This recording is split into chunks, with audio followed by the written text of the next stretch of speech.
Mis propios hijos me golpearon, me ataron como a un animal y me pegaron hasta el cansancio.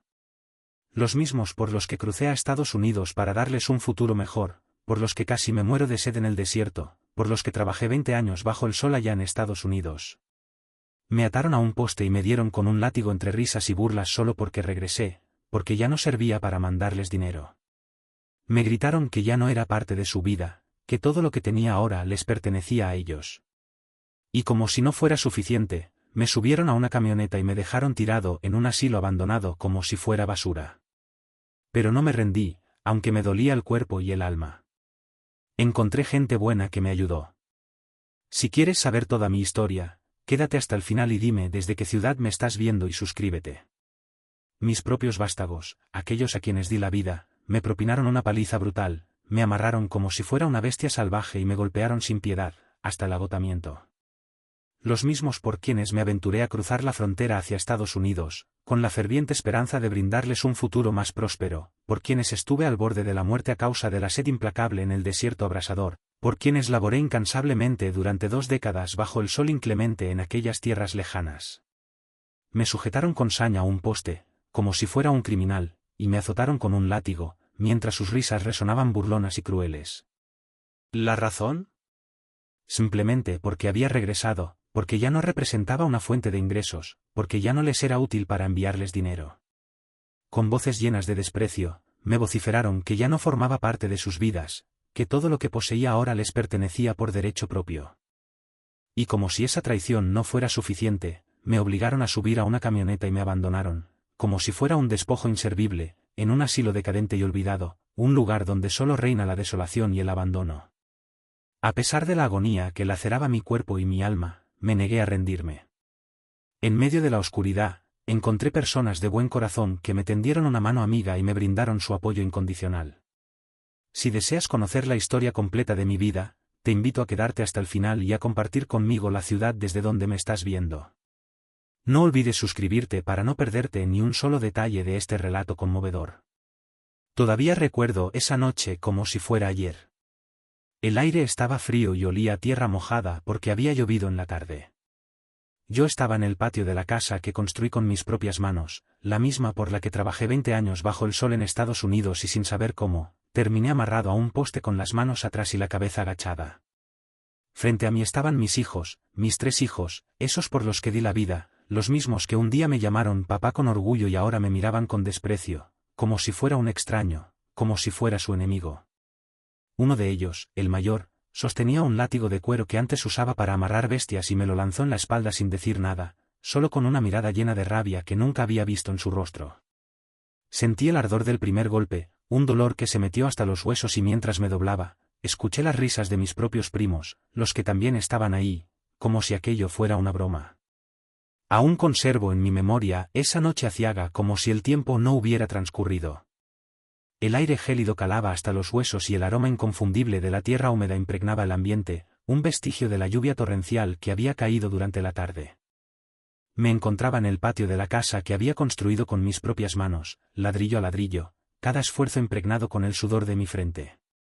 La misma casa por la que había sacrificado 20 años de mi vida, trabajando bajo el sol abrasador en Estados Unidos, lejos de mis seres queridos. Y de repente, sin comprender cómo había llegado a esa situación, me encontré atado a un poste, con las manos cruelmente sujetadas a mi espalda y la cabeza gacha, humillado y desamparado.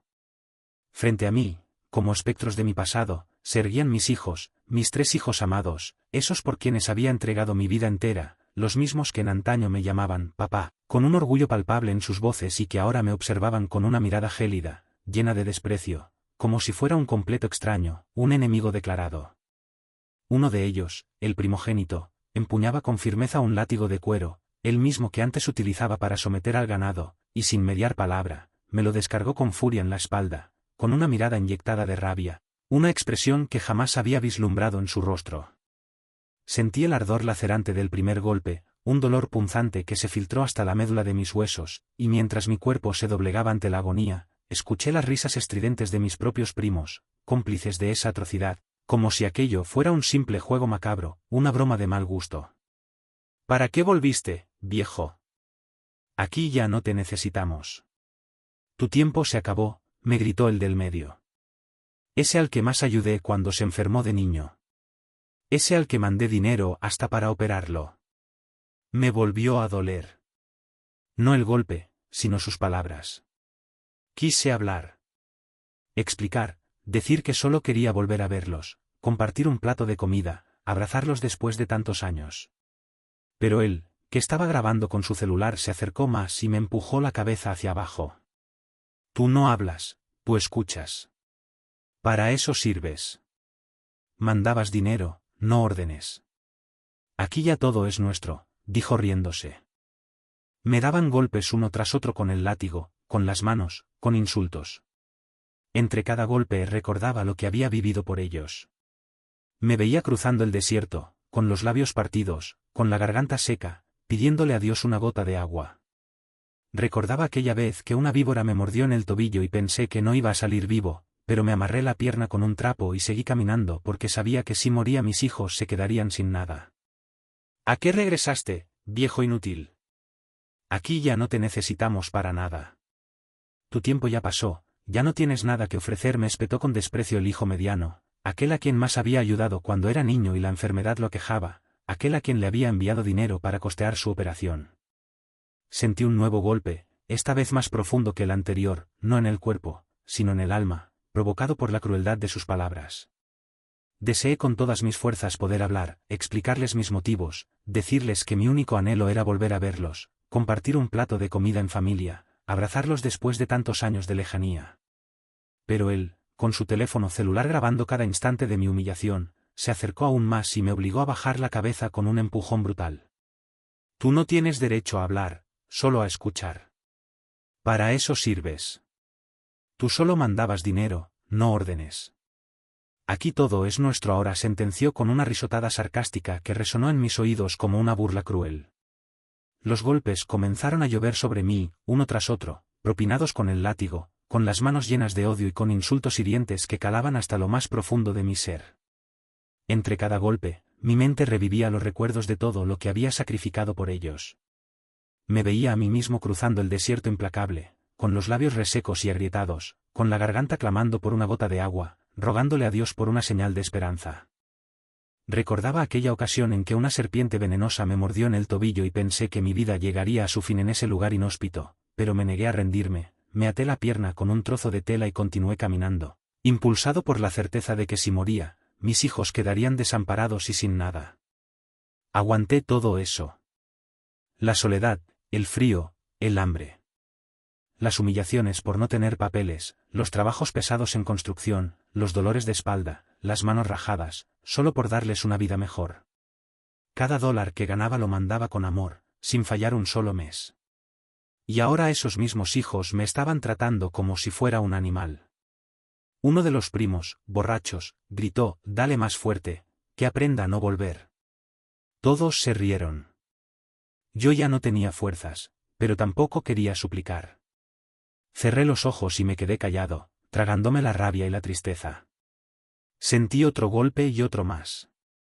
Me caí de rodillas y escuché cómo el látigo silbaba en el aire antes de pegar en mi espalda. No sé cuánto tiempo pasó, pero de repente se detuvieron. Uno de ellos dijo: «Ya estuvo.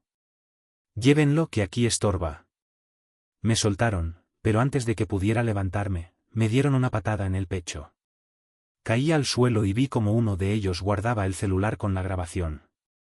Mientras otro me escupía cerca de la cara. «Ya no tienes casa, ya no tienes nada, todo es nuestro. Lo que mandaste fue para nosotros. Tú solo servías para trabajar, no para vivir aquí». Soporté estoicamente todas esas penurias. La soledad lacerante que me envolvía como una mortaja, el frío glacial que calaba hasta los huesos, el hambre voraz que me consumía por dentro. Las humillaciones constantes por carecer de documentos que me acreditaran como un ciudadano legal, los trabajos extenuantes en la construcción, donde cada músculo de mi cuerpo era llevado al límite, los dolores de espalda que me atormentaban día y noche, las manos agrietadas y ensangrentadas por el arduo trabajo, todo lo soporté con estoicismo, impulsado por el ferviente deseo de brindarles a mis hijos una vida mejor, una oportunidad que yo nunca tuve. Cada dólar que ganaba con el sudor de mi frente lo enviaba con amor incondicional, sin fallar ni un solo mes, consciente de que ese dinero era la llave que abriría las puertas de un futuro más prometedor para ellos. y ahora, esos mismos hijos, a quienes había amado y protegido con todas mis fuerzas, me estaban tratando como si fuera una bestia salvaje, un objeto desechable sin valor alguno. Uno de mis primos, embriagado por el alcohol y la crueldad, vociferó con vozarrón: «Dale con más fuerza, para que aprenda a no volver a este lugar». Todos los presentes secundaron sus palabras con risotadas estridentes, como si estuvieran disfrutando de un espectáculo circense. Mis fuerzas físicas ya me habían abandonado por completo, pero me negaba a suplicar por clemencia, no quería darles la satisfacción de verme humillado. Cerré los ojos con fuerza y me quedé en silencio, reprimiendo la rabia y la tristeza que me embargaban el alma. Sentí otro golpe, y luego otro más, cada uno de ellos como un latigazo que me desgarraba por dentro. Caí de rodillas al suelo, sintiendo como el látigo silbaba en el aire antes de impactar nuevamente en mi espalda, dejando una huella imborrable de dolor y humillación.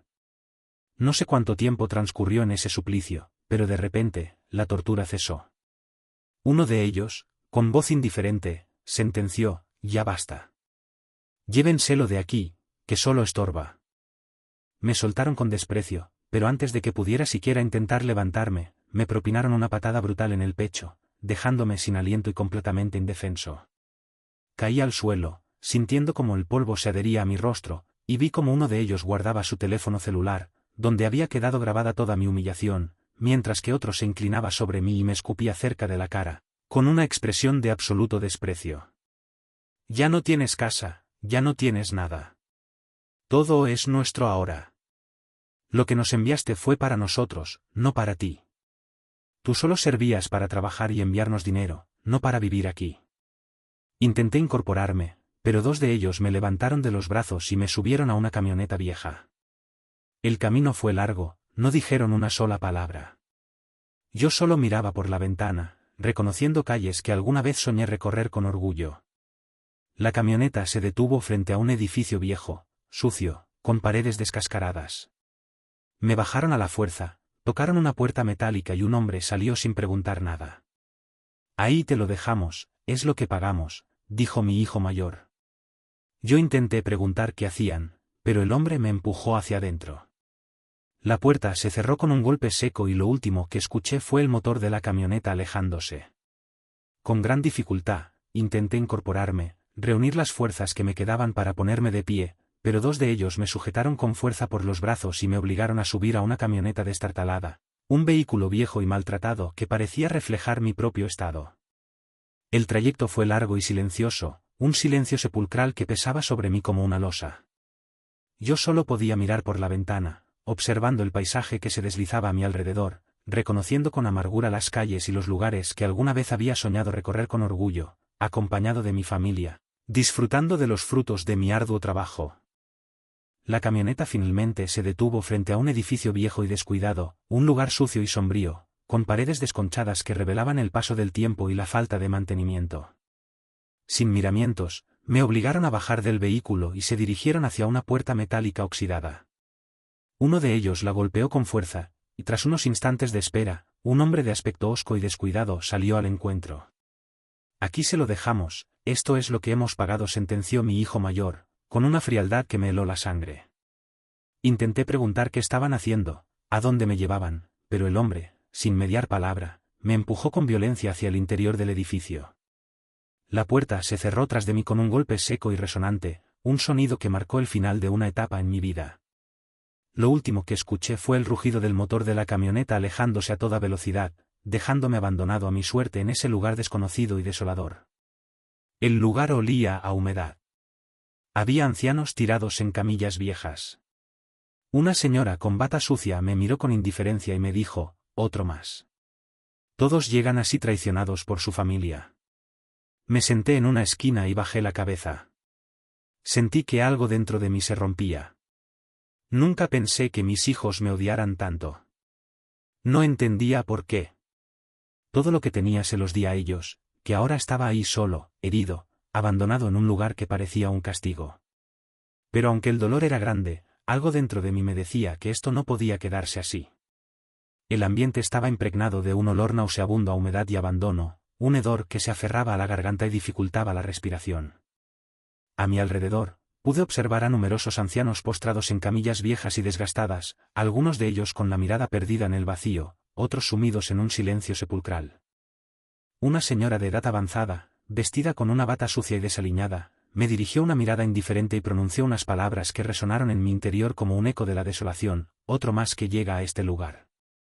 Todos ustedes terminan aquí de la misma manera, traicionados por sus propias familias, abandonados a su suerte cuando ya no les son útiles. Abrumado por la tristeza y la desesperación, me desplomé en una esquina de la habitación, sintiendo como una profunda angustia me oprimía el pecho. Bajé la cabeza, incapaz de contener las lágrimas que brotaban de mis ojos, y sentí como algo dentro de mí se rompía en mil pedazos, como un cristal que se hace añicos al caer al suelo. Nunca imaginé que mis propios hijos, aquellos a quienes había amado y protegido con todas mis fuerzas, pudieran llegar a odiarme hasta tal punto. No lograba comprender las razones de su crueldad, el motivo de su desprecio. Les había dado todo lo que tenía, había sacrificado mi propia felicidad por brindarles un futuro mejor, y ahora me encontraba solo, herido en cuerpo y alma, abandonado en un lugar que parecía un castigo divino. Pero a pesar del profundo dolor que me embargaba, de la sensación de vacío que me consumía por dentro, una pequeña chispa de esperanza se encendió en mi interior. Una voz tenue, pero firme, me susurró al oído que esto no podía quedar así, que no merecía este final injusto y desolador. Me llamo Juan Manuel Pérez González y tengo 60 años. Soy de un rancho humilde de México, donde la vida siempre fue dura. Mis padres trabajaron toda la vida en el campo y desde niño aprendí a cargar bultos, a sembrar maíz, a vivir con lo poco que había. No tuve estudios, apenas la primaria, pero desde joven me hice fuerte con el trabajo. Cuando conocí a María, sentí que por fin la vida me estaba regalando algo bueno. Nos casamos y tuvimos 2 hijos primero. Luego llegó el tercero en camino. Yo quería darles un techo digno, que no crecieran como yo, con hambre y sin zapatos. Pero en México todo estaba difícil. Los jornales apenas alcanzaban para frijol y tortillas. Fue en ese tiempo que tomé la decisión más dura de mi vida: cruzar la frontera. No lo hice por gusto, lo hice por necesidad, por amor a mis hijos. Mi nombre es Juan Manuel Pérez González, y tengo 60 años de edad. Nací y crecí en un rancho humilde enclavado en el corazón de México, un lugar donde la vida siempre ha sido dura y exigente. Mis padres dedicaron su existencia entera al trabajo en el campo, desde el amanecer hasta el anochecer, y desde temprana edad me enseñaron el valor del esfuerzo y la perseverancia. Aprendí a cargar pesados bultos, a sembrar el maíz que nos alimentaba, a vivir con lo poco que teníamos, sin quejarnos ni lamentarnos por nuestra suerte. No tuve la oportunidad de recibir una educación formal, apenas cursé la primaria, pero desde joven me hice fuerte y resistente gracias al trabajo constante y la voluntad de salir adelante. Cuando conocí a María, mi amada esposa, sentí que por fin la vida me estaba brindando una oportunidad de ser feliz. Nos casamos y pronto fuimos bendecidos con la llegada de nuestros 2 primeros hijos, 2 pequeños ángeles que llenaron nuestro hogar de alegría y esperanza. Poco después, supimos que un tercer hijo venía en camino, una nueva bendición que nos colmaba de felicidad. Mi mayor anhelo era brindarles a mis hijos un techo digno donde vivir, que no tuvieran que crecer en la pobreza y la escasez, como me había tocado a mí, con hambre y sin zapatos. Pero en México, la situación económica era cada vez más difícil y precaria. Las cosechas apenas alcanzaban para cubrir nuestras necesidades básicas, para comprar frijol y tortillas, los alimentos esenciales de nuestra dieta. Fue en ese momento, impulsado por la desesperación y el amor incondicional hacia mis hijos, que tomé la decisión más difícil y trascendental de mi vida: cruzar la frontera hacia Estados Unidos en busca de un futuro mejor.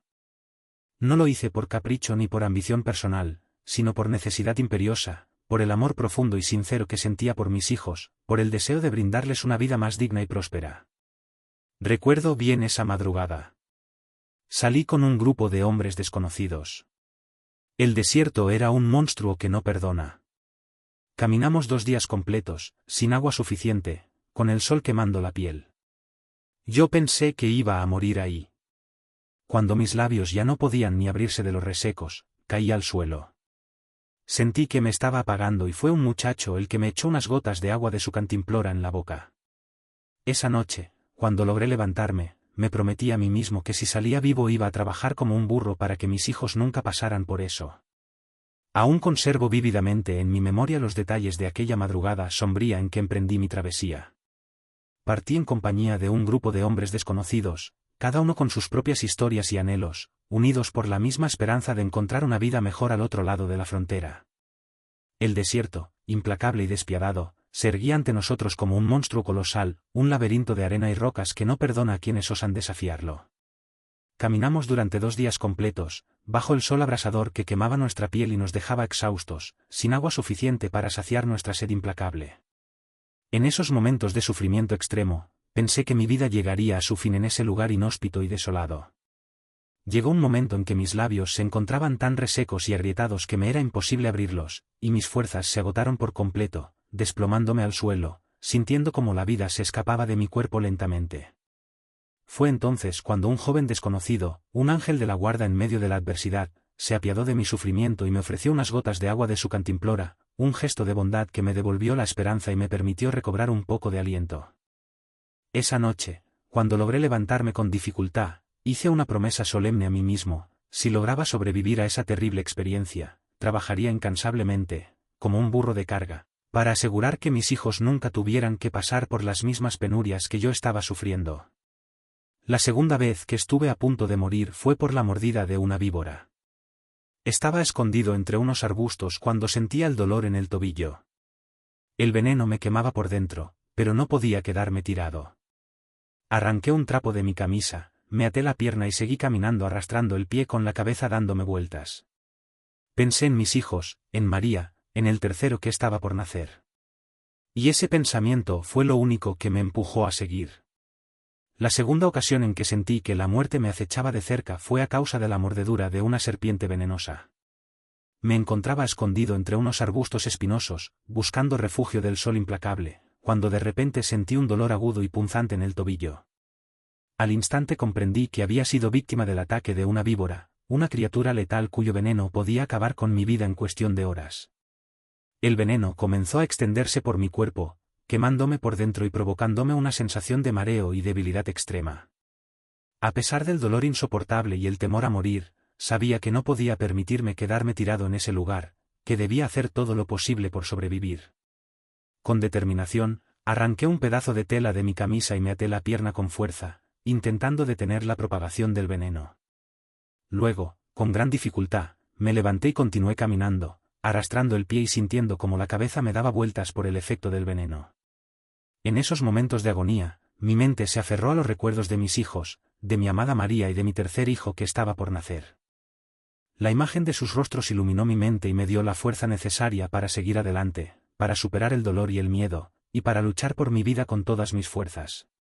Ese pensamiento fue el único que me impulsó a no rendirme, a seguir caminando a pesar de todo, con la esperanza de volver a verlos y abrazarlos nuevamente. Cuando llegué al otro lado, unos trabajadores me recogieron y me ayudaron a curarme. Dios me dio una segunda oportunidad y yo la aproveché.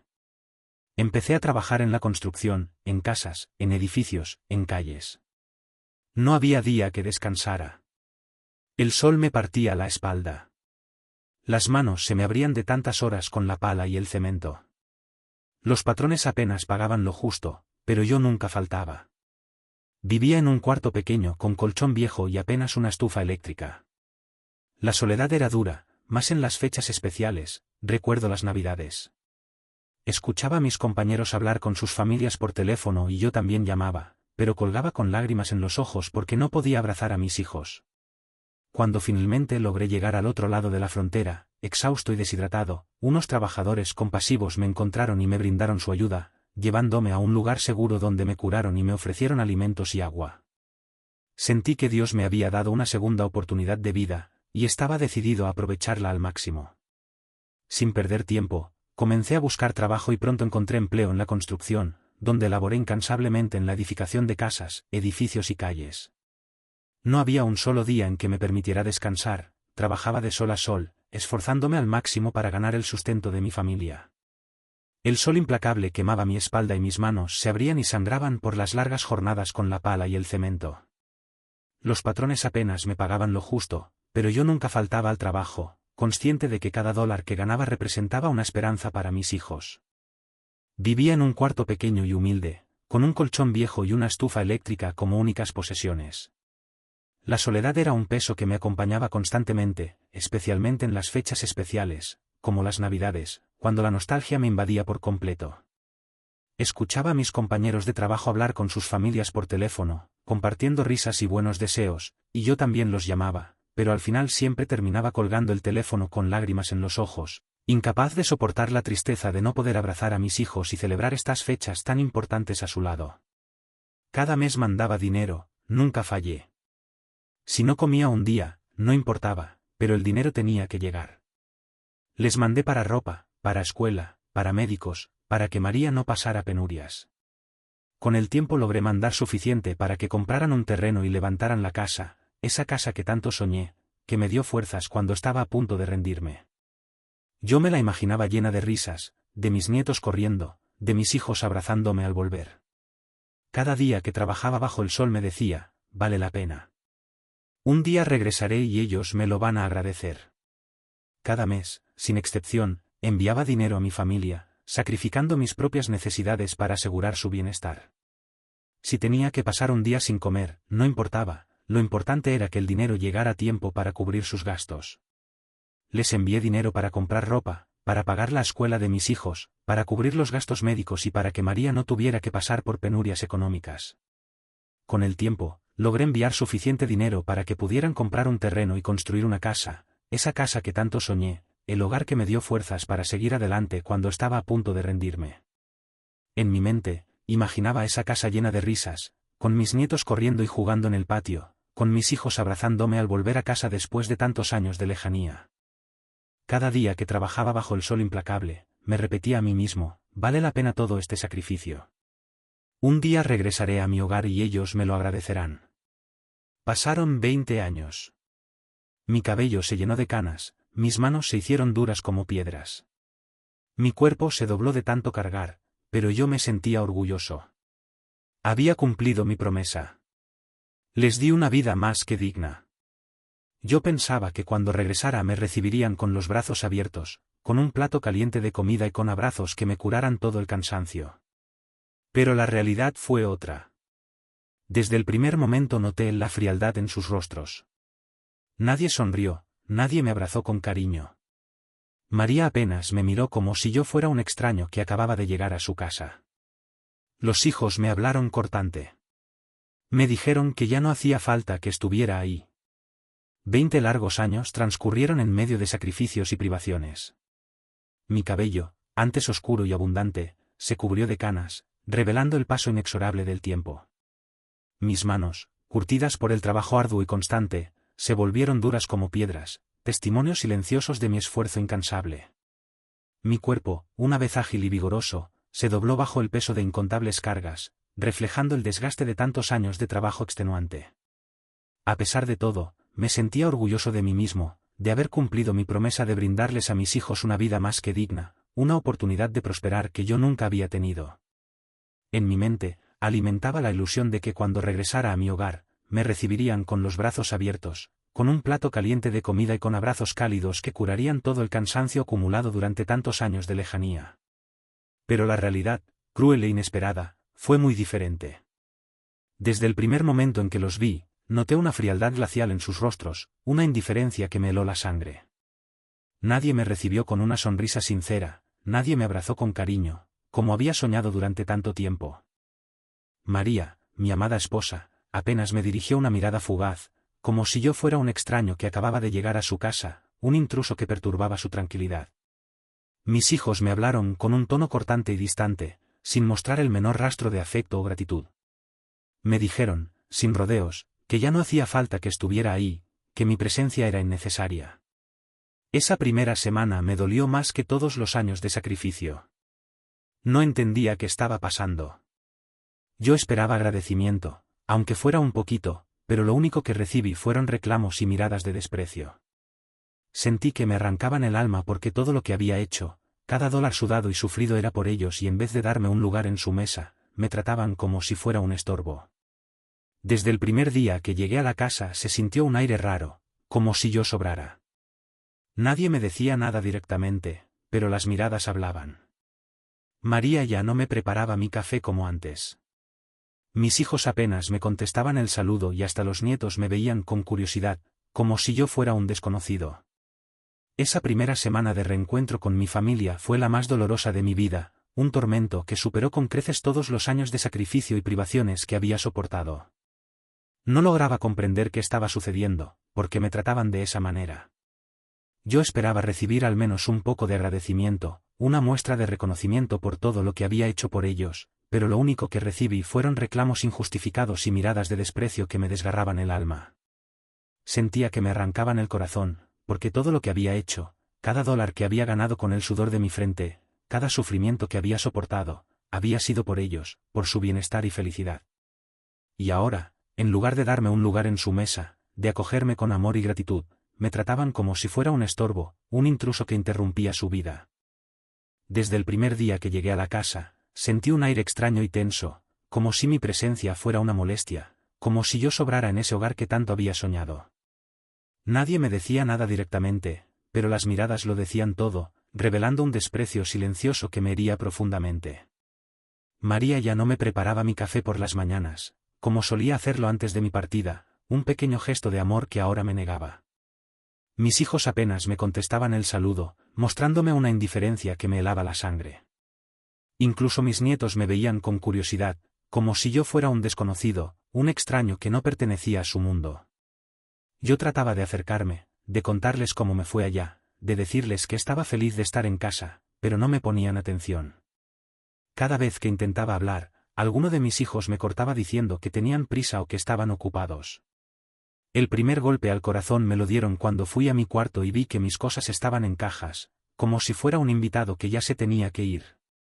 Les pregunté por qué habían guardado mis cosas y el mayor me dijo sin mirarme a los ojos, porque aquí ya no hay espacio, papá. A pesar de la frialdad y el desprecio que me mostraban, yo seguía tratando de acercarme a ellos, de conectar con mi familia. Intentaba contarles cómo me había ido en Estados Unidos, las dificultades que había enfrentado, los logros que había alcanzado, pero no me prestaban atención, mostrando un desinterés absoluto por mi vida y mis experiencias.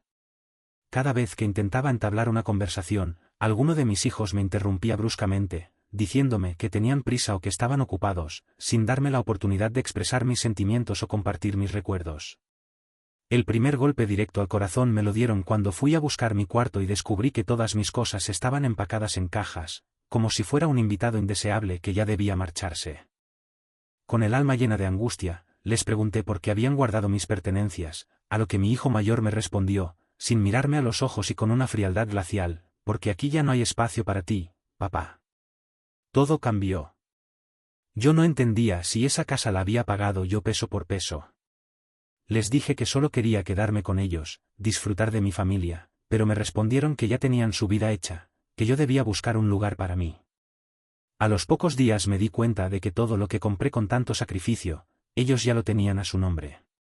Fui a buscar los papeles, las escrituras, las facturas, pero no estaban. Pregunté por ellas y el hijo del medio me dijo en tono burlón que esos documentos ya no importaban, que yo había hecho mi parte y que ahora era su turno de disfrutar. A partir de ese momento, todo cambió radicalmente. La situación se volvió insostenible, el ambiente se cargó de tensión y hostilidad. No lograba entender cómo podían tratarme de esa manera, si esa casa la había pagado yo peso por peso, con el sudor de mi frente y el sacrificio de mis años. Les dije, con el corazón en la mano, que mi único deseo era quedarme con ellos, disfrutar de mi familia, compartir los últimos años de mi vida a su lado, pero me respondieron, con frialdad e indiferencia, que ya tenían su vida hecha, que no me necesitaban, que yo debía buscar un lugar para mí, lejos de ellos. A los pocos días, descubrí. Me di cuenta de que muchos de los que allí se encontraban habían sido abandonados de la misma manera que yo. Uno de ellos me contó que su hijo lo había abandonado al casarse. Otro relató que sus nietos lo habían echado de su propia casa.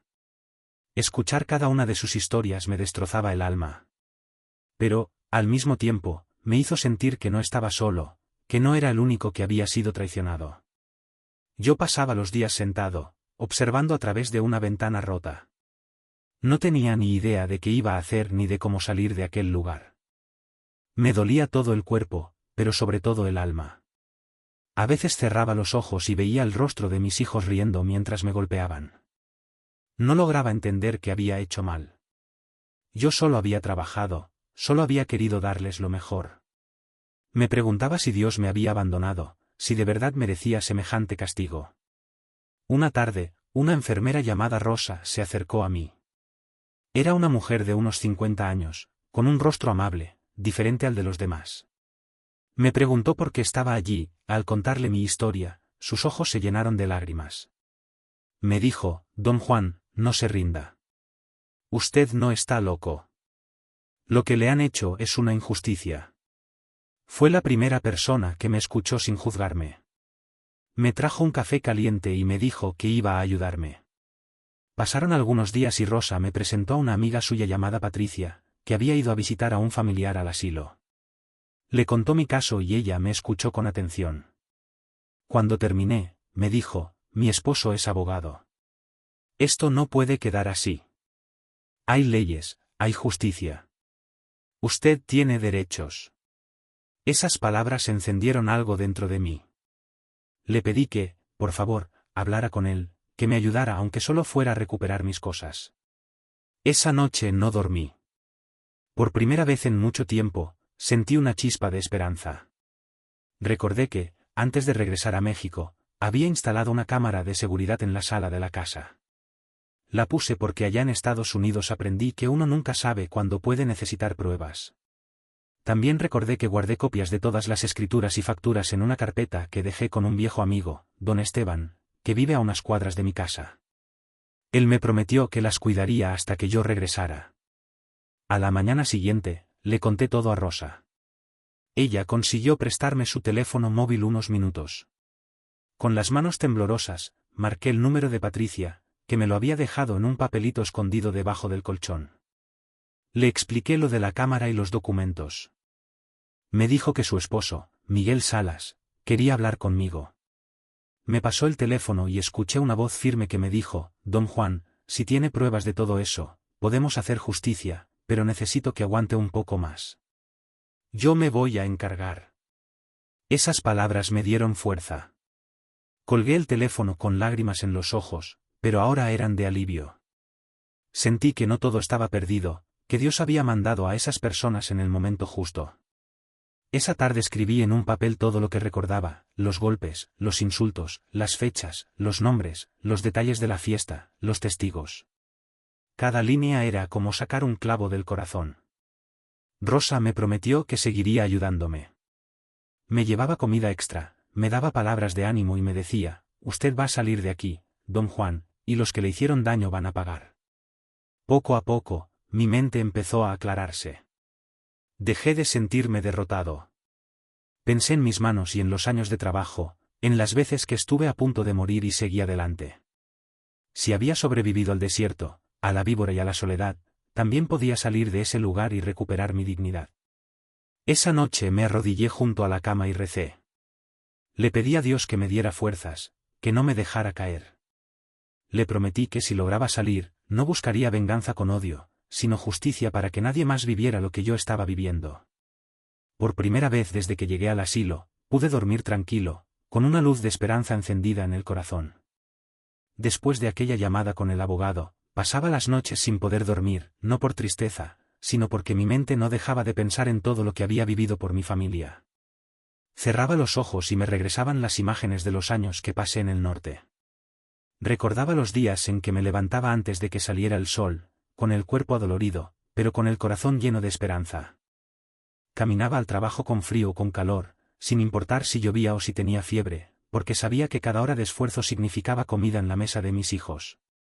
Veía en mi cabeza los primeros meses, cuando dormía en el piso de una bodega junto con otros paisanos. No teníamos colchones, solo cobijas viejas y una lámpara colgando. Comíamos pan duro y frijoles de lata y nos bañábamos con agua fría porque no había calentador. Recuerdo que, una vez, trabajando en una obra, un pedazo de varilla cayó de lo alto y me golpeó el hombro. Sentí un dolor que me hizo ver estrellas, pero no podía parar. Me amarré el brazo con un trapo y seguí cargando bultos, porque si faltaba un día, me descontaban y el dinero debía llegar a casa sin falta. Cada fin de mes iba a la tienda a mandar los dólares por remesa. A veces me quedaba con 10 o 20 para sobrevivir, pero mandaba todo lo demás. Me imaginaba a mis hijos recibiendo los paquetes, estrenando ropa, estudiando, comiendo bien. Eso me daba fuerzas. Recuerdo una Navidad. Estaba solo en el cuarto con una lata de atún y una vela encendida. Afuera se escuchaban fuegos artificiales y yo lloré viendo una foto de mis hijos pegada en la pared. Me prometí que algún día volvería a abrazarlos, que todo el sacrificio valdría la pena. También me vinieron a la mente las veces que estuve enfermo y no tuve quien me cuidara. Una vez me dio fiebre por trabajar bajo la lluvia. Me envolví con una cobija y me quedé dormido en el suelo, temblando toda la noche. Pero al día siguiente me levanté y fui a la obra, porque allá nadie te espera. Si no trabajas, no comes. Fueron años de lucha, de callar humillaciones, de aguantar jefes que gritaban y compañeros que caían desmayados del cansancio. Recordé cuando mandé dinero para comprar la primera camioneta de la familia y cómo me sentí orgulloso cuando María me dijo que los niños iban a una escuela buena. Yo pensaba que estaban agradecidos, que cuando volviera me recibirían con alegría, que me abrazarían fuerte y me dirían que valió la pena. Pero ahora todo ese esfuerzo parecía haber sido en vano.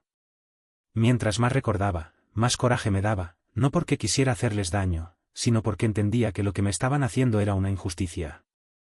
Yo no merecía acabar en un asilo abandonado, tratado como un estorbo. No después de haber dado la vida entera por ellos. Cada recuerdo era como un empujón que me levantaba el ánimo. Pensé en todas las veces que estuve a punto de morir y no me rendí. Si sobreviví al desierto, a la sed, a la mordida de la víbora, también podía sobrevivir a esto. Rosa me veía más animado. Me dijo que el abogado ya estaba moviendo las cosas, que necesitaba que yo recordara todos los detalles. Así que me senté con ella y le conté paso a paso cómo fue la fiesta, los golpes, los insultos, los testigos. Le hablé de los papeles que tenía don Esteban, de las escrituras, de la cámara. Ella escribía todo con cuidado y me decía que no me preocupara, que había personas buenas que iban a ayudarme. Esa noche, mientras los demás dormían, me quedé mirando el techo roto del cuarto. Sentí un nudo en la garganta, pero ya no era de tristeza, era de fuerza. Entendí que Dios me había dado una nueva oportunidad. Me trajo hasta ahí no para rendirme, sino para que abriera los ojos y luchara por mi dignidad. No podía dejar que mis hijos se salieran con la suya. No podía permitir que me borraran de mi propia vida. Me prometí que no me quedaría callado, que recuperaría lo que me pertenece y que demostraría que un padre que ama no merece ser pisoteado. Cerré los ojos y respiré profundo. Por primera vez desde que regresé a México, sentí que algo dentro de mí estaba despertando, algo más fuerte que el dolor, el deseo de justicia. Los días en el asilo eran todos iguales. Amanecía con el ruido de las puertas viejas, el olor a humedad y los quejidos de los ancianos que no podían levantarse solos. Algunos pedían ayuda y nadie los escuchaba. Los encargados entraban solo a repartir los platos fríos de comida y luego desaparecían. Nadie hablaba con cariño, todo era gritos, órdenes y desprecio. Yo pasaba las horas sentado en una banca mirando por una ventana que apenas dejaba entrar la luz. Pensaba en mi casa, en mis hijos, en cómo era posible que me hubieran dejado ahí como si no valiera nada. Al principio intenté convencer a los encargados de que me dejaran salir, que mi familia se había equivocado, pero uno de ellos me dijo con voz seca, aquí nadie se va hasta que paguen por sacarlo. Ya a usted ya lo pagaron para quedarse. Me quedé callado. Sentí un vacío en el estómago, como si de verdad me hubieran vendido. No tenía dinero, ni teléfono, ni forma de comunicarme. Me di cuenta de que estaba completamente solo. A veces me acercaba a los otros viejitos. Algunos no hablaban, otros me contaban historias parecidas a la mía. Había uno que decía que su hija lo metió ahí cuando se casó. Otro, que su sobrino lo engañó para quitarle su terreno. Escucharlos me daba tristeza, pero también coraje. No podía creer que tantas familias hicieran lo mismo, que tanta gente fuera capaz de olvidar a quien les dio la vida. Me juré que no terminaría mis días ahí, que de alguna forma iba a salir. Rosa seguía visitándome cuando podía, me llevaba pan, fruta y me hablaba con cariño. Me decía que el abogado ya estaba revisando las pruebas, que pronto habría noticias. Su voz era lo único que me daba fuerzas. Una tarde me dijo que no hablara con nadie sobre el caso, que algunos encargados se vendían por dinero. Me recomendó que aparentara estar tranquilo, pero que siguiera anotando todo lo que recordara. Así lo hice. Cada noche escribía en un pedazo de papel que me consiguió, los nombres de los que me golpearon, la hora en que me dejaron ahí, los testigos que podrían haber visto la camioneta. Con el tiempo me gané la confianza de algunos ancianos. Había un señor llamado don Manuel que trabajó en el asilo atrás. Él me contó que todavía conocía a un viejo guardia que había visto cuando me trajeron. Me dijo que esa persona notó las placas de la camioneta porque le pareció sospechoso que llegaran de noche y dejaran a un hombre golpeado. Esa noticia me dio esperanza. Le pedí que hablara con Rosa para que ella se lo contara al abogado. Pero no todo era fácil.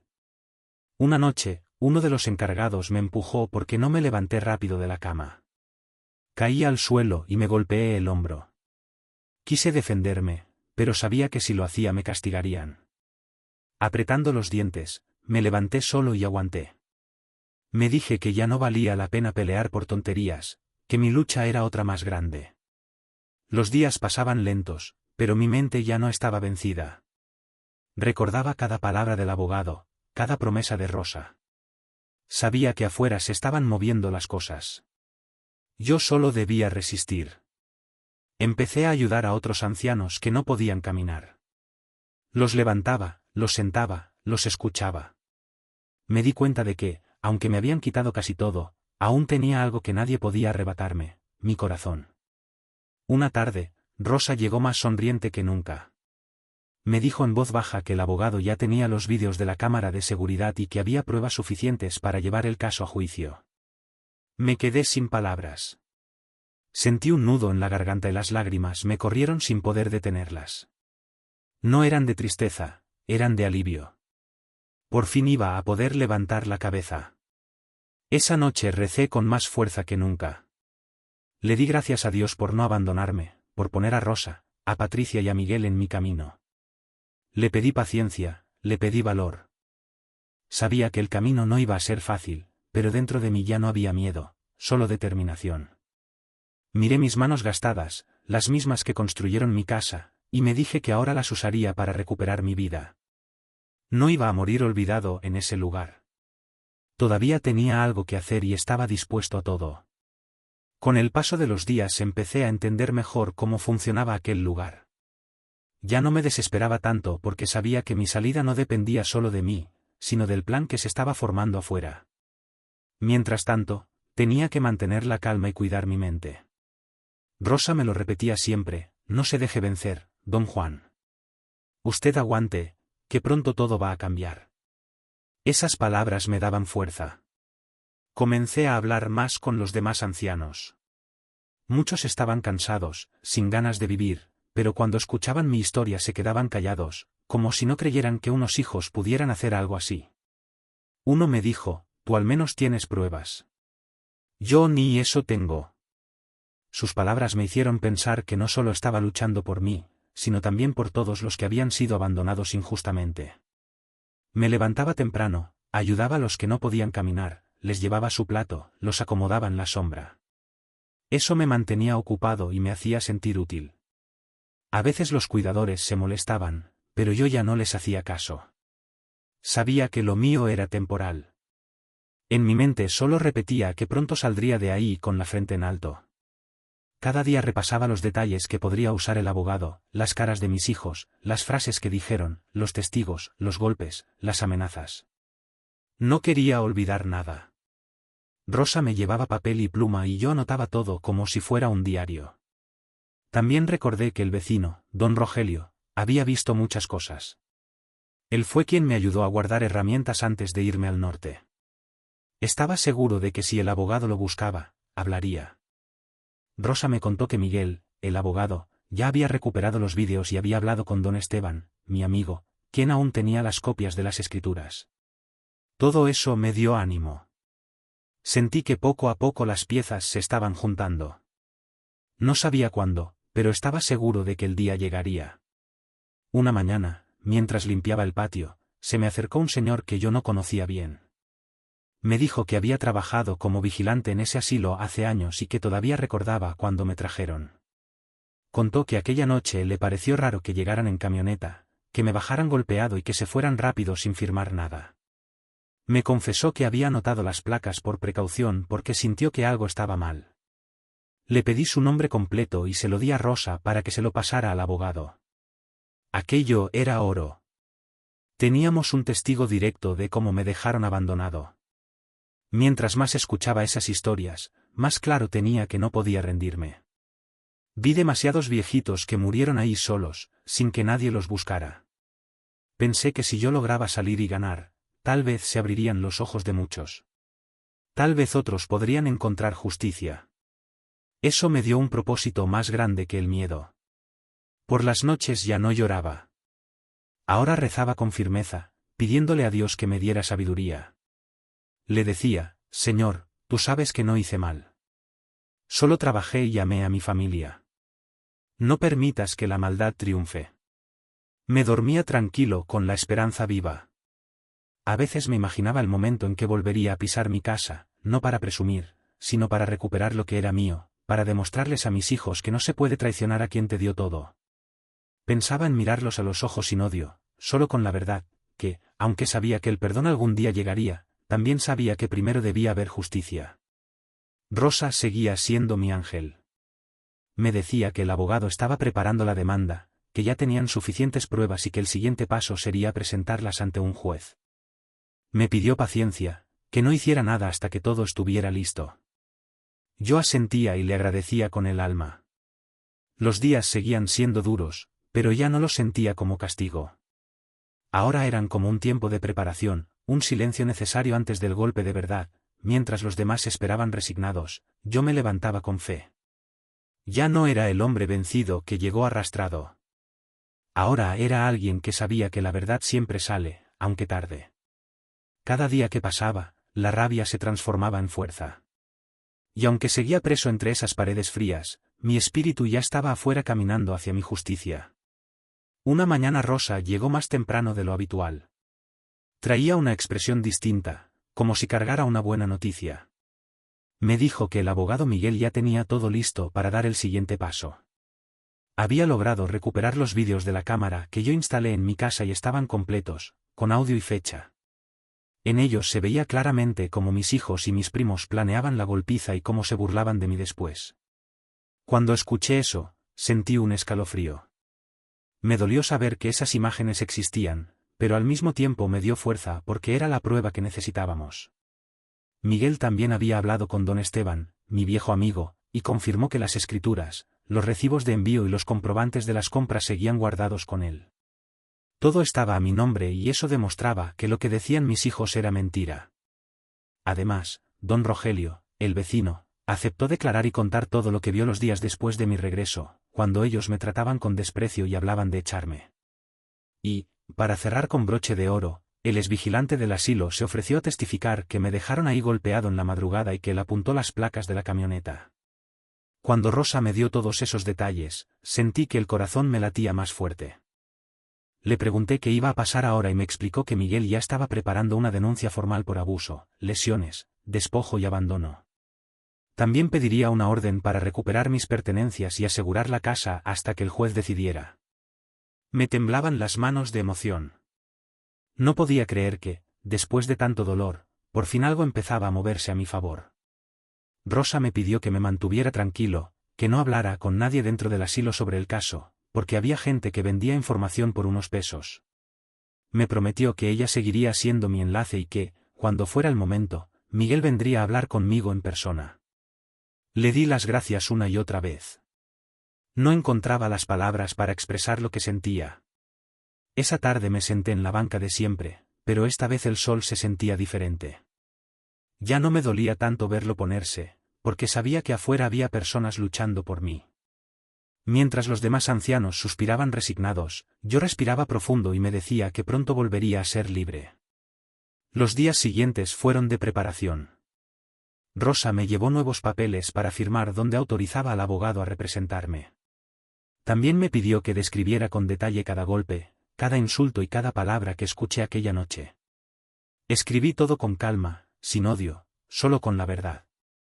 Cada línea era un pedazo de mi historia que se iba acomodando como piezas de un rompecabezas. A veces me visitaba Patricia, la esposa del abogado. Me hablaba con respeto y me decía que había personas que pasaban por injusticias terribles, pero que la justicia siempre llegaba cuando uno no se rendía. Esas charlas me daban consuelo. Me contaba que Miguel era un hombre justo, que había ayudado a otros viejitos en casos parecidos y que nunca dejaba a nadie atrás. Saber eso me tranquilizaba porque sentía que estaba en buenas manos. Una noche, mientras los demás dormían, me levanté despacio y caminé por el pasillo oscuro. Miré las camas, los rostros cansados, las lágrimas de algunos que hablaban dormidos. Me prometí que, si salía de ahí, regresaría algún día para ayudarlos, porque nadie merecía morir olvidado. A la mañana siguiente, Rosa llegó con otra sonrisa. Me dijo que Miguel ya había presentado los primeros documentos ante el juzgado y que el juez había aceptado revisar el caso. Pronto habría una audiencia para mostrar las pruebas. Le pregunté si debía ir, pero me dijo que, por ahora, no, que todo se haría paso a paso, que primero se asegurarían de que yo estuviera protegido. Esa noche dormí en paz. Cerré los ojos y recordé mi vida completa, desde el rancho donde nací hasta el desierto que crucé. Entendí que todo lo vivido me había preparado para este momento. Dios me había puesto pruebas duras, pero también me había dado la fuerza para superarlas. Ahora solo me quedaba esperar con paciencia, confiando en que la verdad saldría a la luz. Pasaron unos días tranquilos hasta que una mañana el ambiente en el asilo cambió. Vi llegar una camioneta al portón y sentí un presentimiento. No tardaron en aparecer mis dos hijos mayores, con caras duras, miradas frías, como si vinieran a cobrar una deuda. Entraron sin saludar. Fueron directo hacia mí. Los encargados ni siquiera intentaron detenerlos, se pararon frente a mi banca y el mayor me habló con voz llena de enojo. ¿Qué andas haciendo, viejo? Ya nos enteramos de tus tonterías. ¿Quién te llenó la cabeza? ¿Quién te dijo que podías denunciarnos? Me quedé callado unos segundos. Los miré a los ojos. Ya no bajé la cabeza como antes. Les dije con calma. No son tonterías. Solo estoy defendiendo lo que es mío. Ustedes me quitaron todo, pero no van a quitarme mi dignidad. El del medio se burló. Dignidad. Si tú solo servías para mandar dinero. Eso ya se acabó. Firma un papel para retirarte del caso o te va a ir peor. Sentí como la sangre me hervía, pero respiré profundo. No iba a rebajarme a su nivel. Le respondí firme. No voy a firmar nada. Lo que hicieron fue una injusticia y van a tener que responder. El hijo mayor dio un paso al frente y me empujó en el pecho. No te hagas el valiente. Sabemos que no tienes a nadie, que estás aquí abandonado. Si sigues con esto, te vamos a dejar tirado en un cerro donde ni los perros te encuentren. Antes eso me habría quebrado, pero ahora no. Lo miré fijo y le dije. Ya no me asustan. Dios está conmigo y ya no estoy solo. En ese momento apareció Rosa. Al ver la escena corrió hacia nosotros y sacó su celular. Empezó a grabar todo sin que ellos se dieran cuenta. Les gritó que se largaran, que si no llamaría a la policía. Ellos se voltearon furiosos, pero al ver que estaban siendo grabados, se contuvieron. El del medio escupió al suelo y dijo. Te lo advertimos, esto no va a quedar así. Y salieron apurados echando pestes por el pasillo. Descubrí con amargura que muchos de los que compartían mi desventura habían sido víctimas del mismo abandono que yo. Un hombre, con la mirada perdida, me confió que su propio hijo lo había desterrado de su vida el mismo día que contrajo matrimonio. Otro, con la voz temblorosa, relató cómo sus nietos, a quienes tanto había amado, lo habían despojado de su hogar, dejándolo a la deriva. Escuchar sus relatos, cada uno más desgarrador que el anterior, me partía el alma en 1000 pedazos. Sin embargo, en medio de la tristeza, una extraña sensación de alivio floreció en mi interior. No estaba solo, no era el único que había sido traicionado de la manera más cruel. Mis días transcurrían lentos y monótonos, sentado junto a una ventana resquebrajada, observando el mundo exterior sin poder participar en él. La incertidumbre me atenazaba el alma, sin saber qué camino tomar ni cómo escapar de aquel sombrío encierro. El dolor físico era constante, pero el sufrimiento emocional era aún más insoportable. A menudo, Al cerrar los ojos, las imágenes de mis hijos riendo mientras me agredían volvían a atormentarme, una y otra vez. No lograba comprender qué error había cometido para merecer tal castigo. Mi único pecado había sido trabajar incansablemente para brindarles una vida mejor, para darles todo aquello que yo nunca había tenido. En mi desesperación, me preguntaba si Dios me había abandonado a mi suerte, si realmente merecía semejante calvario. ¿Acaso mis esfuerzos y sacrificios habían sido en vano? La duda me carcomía por dentro, alimentando mi angustia y desesperación. Pero, en medio de la oscuridad, una luz de esperanza comenzó a brillar. Una tarde, una enfermera llamada Rosa se acercó a mí con una sonrisa cálida y una mirada llena de compasión. Era una mujer de mediana edad, con un rostro amable y una actitud que la diferenciaba del resto del personal del asilo. Con suavidad, me preguntó por qué me encontraba allí. Al escuchar mi historia, sus ojos se humedecieron y una expresión de tristeza se dibujó en su rostro. Don Juan, no se rinda, me dijo con voz reconfortante. Usted no está loco. Lo que le han hecho es una terrible injusticia. Rosa fue la primera persona en mucho tiempo que me escuchó sin juzgarme, que me brindó un poco de consuelo y comprensión. Me ofreció una taza de café caliente y me prometió que haría todo lo posible por ayudarme a salir de aquella pesadilla.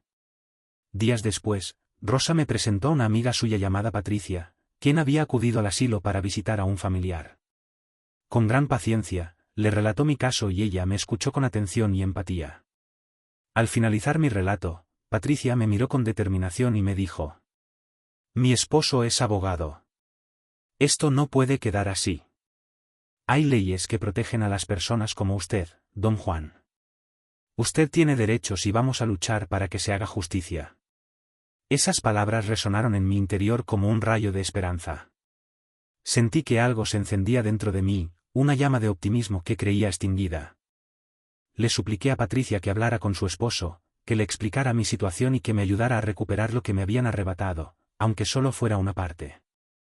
Esa noche, por primera vez en mucho tiempo, el insomnio no fue producto de la desesperación, sino de la ilusión.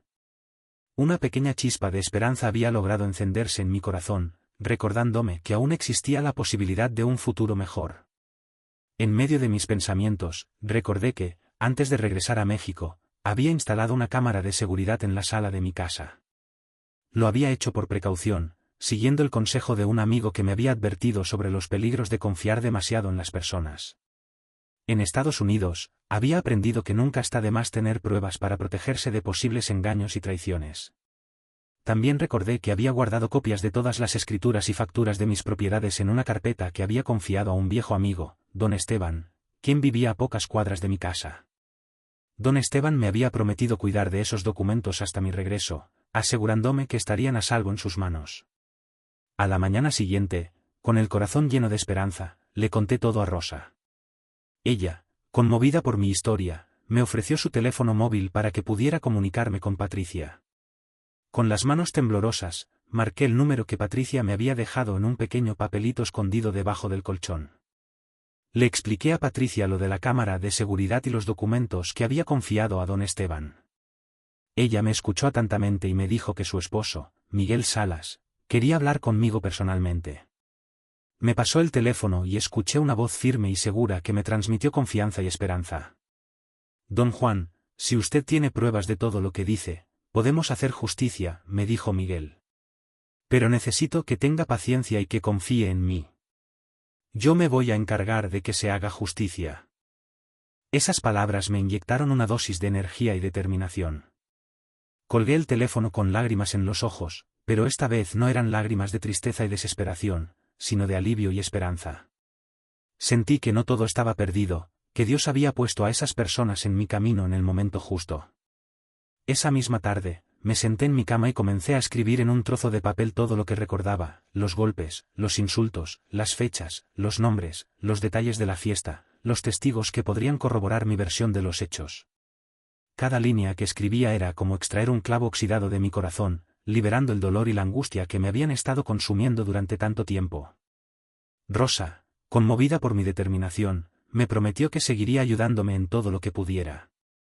Me llevaba comida extra a escondidas, me daba palabras de ánimo y me repetía una y otra vez: Usted va a salir de aquí, don Juan, y esos que le han hecho tanto daño van a pagar por lo que han hecho. Poco a poco, mi mente comenzó a aclararse y a recuperar la lucidez que había perdido. Dejé de sentirme derrotado y comencé a enfocarme en el futuro, en la posibilidad de recuperar mi vida y mi dignidad. Pensé en mis manos, en las mismas que habían trabajado incansablemente durante años para construir un futuro para mi familia.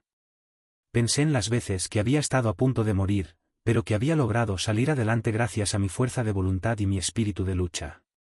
Si había sobrevivido a las duras condiciones del desierto, a las mordeduras de serpientes venenosas y a la soledad implacable, también podía superar esta prueba y recuperar mi dignidad. Esa noche, antes de dormir, me arrodillé junto a mi cama y recé con fervor. Le pedí a Dios que me diera fuerzas para seguir adelante, que no me permitiera caer en la desesperación. Le prometí que, si lograba salir de aquel infierno, no buscaría venganza con odio, sino que lucharía por la justicia para que nadie más tuviera que vivir lo que yo estaba viviendo. Por primera vez desde que había ingresado en el asilo, pude dormir tranquilo, con una luz de esperanza encendida en mi corazón. La perspectiva de un futuro mejor me brindaba la paz y la serenidad que tanto necesitaba. Tras aquella conversación telefónica con el abogado, las noches se volvieron un torbellino de recuerdos. Ya no eran la tristeza ni el temor los que me mantenían despierto, sino la avalancha de imágenes que inundaban mi mente, reviviendo cada uno de los sacrificios que había hecho por mi familia.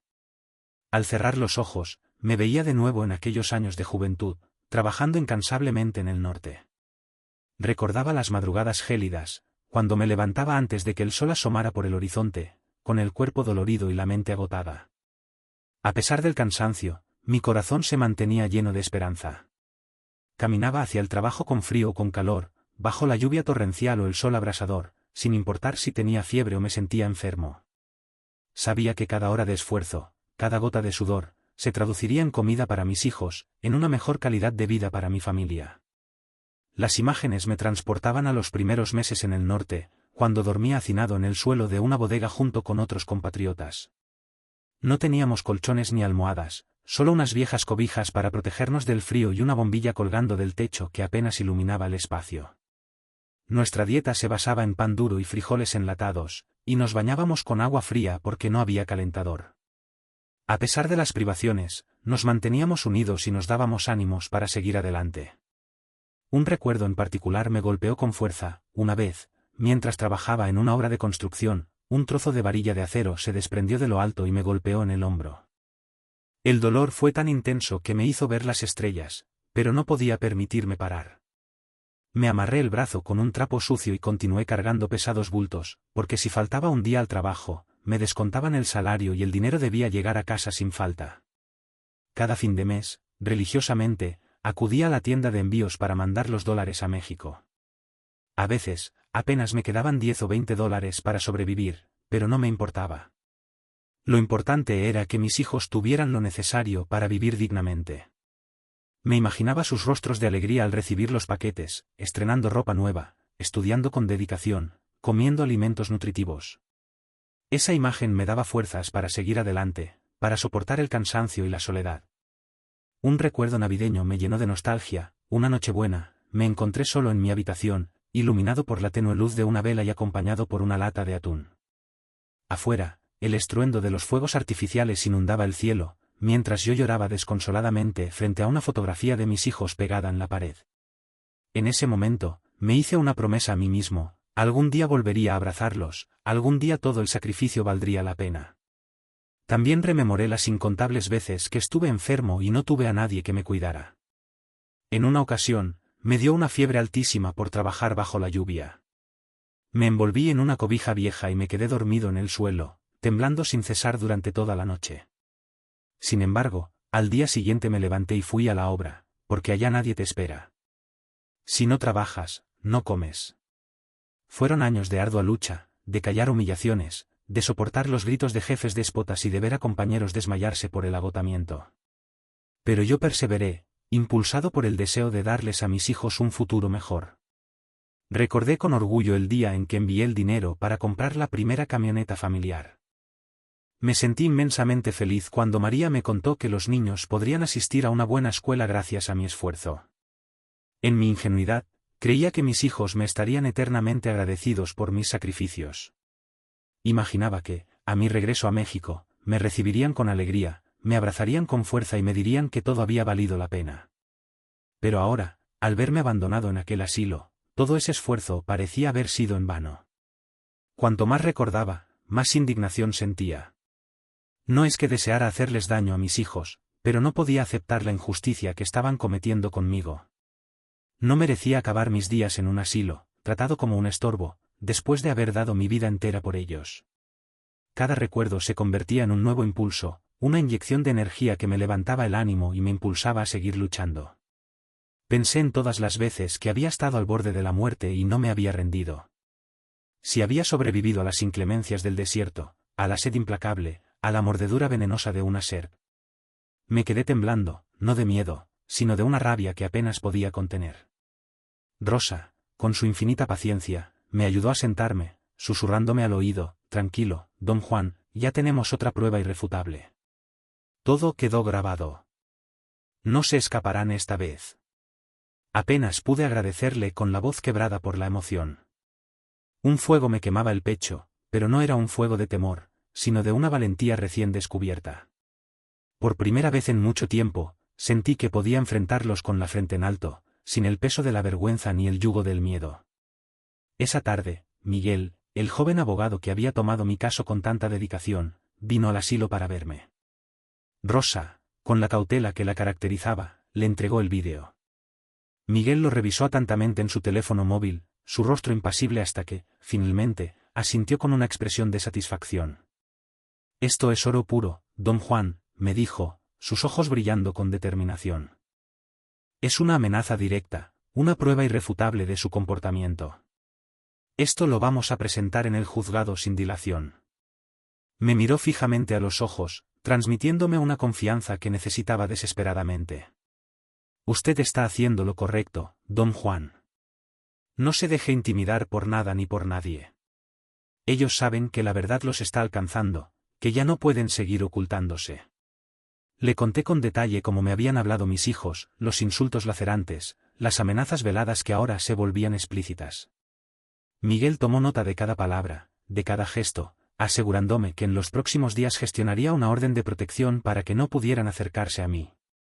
Me pidió paciencia, insistiendo en que cada paso debía darse dentro del marco de la ley, que no podíamos permitirnos ningún error. Le dije que confiaba plenamente en él, que mi único anhelo era que se hiciera justicia, no que buscara venganza. Cuando se marchó, me quedé sumido en mis pensamientos, con la imagen de mis hijos grabada a fuego en mi mente. Ya no eran aquellos muchachos que me despedían con lágrimas en los ojos cuando cruzaba la frontera en busca de una vida mejor. Se habían transformado en hombres duros, fríos, cegados por la ambición desmedida. No sé en qué momento exacto se perdió el amor que les entregué con tanta dedicación, pero ya no tenía sentido buscar explicaciones donde solo había vacío. Lo único que importaba en ese momento era que ahora tenían que responder por sus actos, que ya no podían seguir actuando con impunidad. Esa noche dormí poco, pero no por miedo a lo que pudieran hacerme, sino porque mi cabeza no dejaba de repasar cada detalle de lo que había pasado. Sentí un profundo orgullo por no haberme doblegado ante ellos, por haberles hablado con firmeza, defendiendo mi dignidad. Pensé en todo lo que había soportado durante años, en cada sacrificio, en cada lágrima derramada en silencio, y entendí que el dolor, paradójicamente, me había vuelto más fuerte. Ya no era el hombre que llegó al asilo golpeado y derrotado, un despojo humano sin esperanza. Ahora era alguien que había encontrado su voz otra vez, que se negaba a ser silenciado. Al amanecer, me arrodillé junto a la cama y recé con fervor. Le di gracias a Dios por haberme dado el valor necesario para enfrentar a mis hijos sin temor, por haberme iluminado el camino en la oscuridad. Le pedí protección para Rosa y para el abogado, dos ángeles que habían aparecido en mi vida, arriesgando su tiempo y su bienestar por mí. Cerré los ojos y supe que ya no había vuelta atrás, que el camino estaba marcado y que yo iba a seguirlo hasta el final, sin importar los obstáculos. Después de aquel enfrentamiento, los días se tornaron aún más tensos. Rosa me contó que el abogado Miguel había recibido noticias preocupantes. Mis hijos, desesperados, habían contratado a un abogado de renombre para intentar detener el proceso legal. Su estrategia era vil, querían hacerme pasar por loco, argumentando que estaba confundido, que todo lo que contaba eran invenciones de un anciano senil y enfermo. Cuando Rosa me lo dijo, Sentí que la sangre me hervía en las venas. No les bastó con golpearme y quitarme lo que era mío por derecho. Ahora querían manchar mi nombre, destruir mi reputación para librarse de la justicia. Pero Miguel estaba preparado para esa jugada sucia. Me pidió que siguiera escribiendo todo con lujo de detalle, cada recuerdo, cada sensación, y que no me preocupara, porque las pruebas eran contundentes, vídeos, documentos, testimonios que hablaban por mí. A los pocos días, un funcionario del DIF, Desarrollo Integral de la Familia, llegó al asilo para evaluar mi situación. Era una visita sorpresa que había solicitado Miguel para comprobar mis condiciones de vida y demostrar que estaba en pleno uso de mis facultades mentales. El funcionario me hizo preguntas incisivas, me pidió que relatara mi historia desde el principio y que identificara fechas, nombres y lugares con precisión. Respondí con calma, sin titubear, cada palabra resonando con la verdad. El funcionario anotó todo cuidadosamente, tomó fotografías del lugar y me prometió que elaboraría un informe detallado. Sentí que, poco a poco, la verdad comenzaba a abrirse camino por las sendas correctas, pero mis hijos no se quedaron de brazos cruzados. En su desesperación, intentaron convencer a María, mi exesposa, para que declarara en su favor. Fueron a verla y le dijeron que si hablaba en mi contra, podrían quedarse con todo sin problemas, que la herencia sería suya sin complicaciones. Le ofrecieron dinero y le juraron que así todo se resolvería rápidamente, que sería un simple trámite. Rosa me contó que uno de los vecinos los escuchó discutir acaloradamente afuera de la casa. María lloraba desconsoladamente, se veía confundida, atormentada por la duda, pero al final, sucumbió a la presión y terminó cediendo a sus ruegos. A los pocos días, firmó una declaración jurada afirmando que yo tenía problemas mentales desde hacía mucho tiempo, que mi cordura era cuestionable. Cuando Miguel me lo contó, sentí un golpe certero en el pecho, como si me hubieran arrancado el corazón. No podía creer que la mujer con la que compartí mi vida, la madre de mis hijos, se prestara para una mentira tan cruel, que fuera capaz de traicionarme de esa manera. Miguel me pidió que mantuviera la calma, que no me dejara vencer por la desesperación. Me aseguró que esa declaración no cambiaría nada, que las pruebas que teníamos eran mucho más sólidas que sus palabras. Los vídeos mostraban la verdad sin dejar lugar a dudas. Además, había testigos que presenciaron cómo me golpearon, cómo me dejaron abandonado a mi suerte, cómo me amenazaron con saña. Esa misma semana, el abogado logró que se admitiera como prueba irrefutable el vídeo que Rosa había grabado, donde mis hijos me enfrentaban en el asilo y me amenazaban de nuevo.